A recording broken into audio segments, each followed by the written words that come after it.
Exciting day? Yeah, definitely. Today's been the day we've unveiled the bike. All in team livery, and everyone's here to see the new colours. Yeah, feels like the season's finally getting going after quite an awkward start, really. Quite a hit and miss, wasn't it, to begin with? Yeah, we've obviously having such a long winter break. We go back testing in the UK, obviously not been able to get abroad. We've got weather, we've got the sun, we've got rain, we've got everything so far, and it's not quite been the testing you want. But obviously it's been nice to get out on a bike again, and like you say, the season's finally coming and getting closer. That's it. And obviously, Alton Park was a bit of a disaster. Do you want to tell everyone what happened? Yeah, I went to Alton Park. We did all the media duties on the Tuesday, and then woke up on the Wednesday and just was feeling really unwell. I'm not too sure really if it was a sickness bug for a day or if it was food poisoning or just that I drank.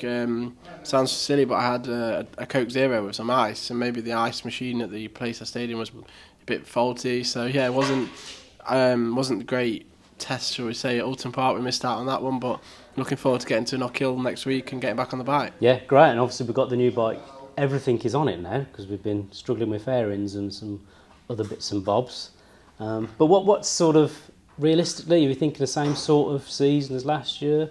Yeah. Top 5, 6s, better than that? Yeah, for me last year was a strong season. Good, after looking like the season wasn't going to get going, we managed to get a good season in. So we've got a hectic year. For me, top 6 is the goal, but ultimately it's podiums and get my first race win for myself in the the BSB class and obviously for the team and Kawasaki on the new bike. Yeah, right. And keeping your new hot shot under under control. That's it. Yeah, this year I got a new teammate under Roy Skinner, which is really good and exciting. He's a great talent coming up from the Supersport class, so should keep me on my toes as well. Yeah, exactly. And do you think I do obviously speak about him, but his style was quite spectacular on the Supersport. Do you have to change your style when you come to onto a Superbike? Yeah, definitely. The Supersport bike, you can carry a lot of corner speed, which you still can on the Superbike, but you've got to think about getting off the edge of the tyre, getting the bike stood up, and a little bit more tyre management comes into it, and obviously the weight of the bike is slightly different, so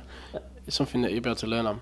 Right, and the difference then between coming up, say, from a stock bike, a stock 1000 to a Superbike, how big a difference is it for someone to do that? Stock 1000, is very similar. You've got the same sort of power and the weight of the bike, but you've just got no electronics to assist you. So the actual transition is not too bad. You've got obviously a lot more to think about on a Superbike. You've got a lot more adjustment, a lot more components you can alter to make the bike better for you. So, it's definitely something that either you jump on and you take really quickly to, or you can, take a few months to learn. But, having the power to weight ratio is exactly the same, and you've probably got a little bit more top end on Superbike, but realistically the power is pretty similar.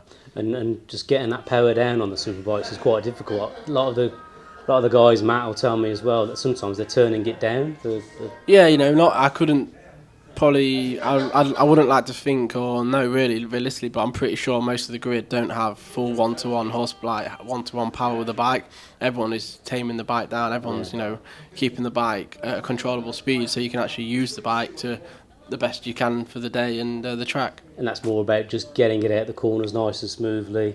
Try not to wear the tyres too quickly. Yeah, everyone wants to go fast. That's what you go racing for. But ultimately, you want to be able to get off the corner, stop at the end of the straight, and put the perfect lap in. So it's not all about having the fastest bike for that one straight. You've got to have the bike for the package and have a really consistent bike, really, to suit each track. Great. Okay. Well, fingers crossed. Off to Knockhill. Yeah, that should be good. And then final test at Donington.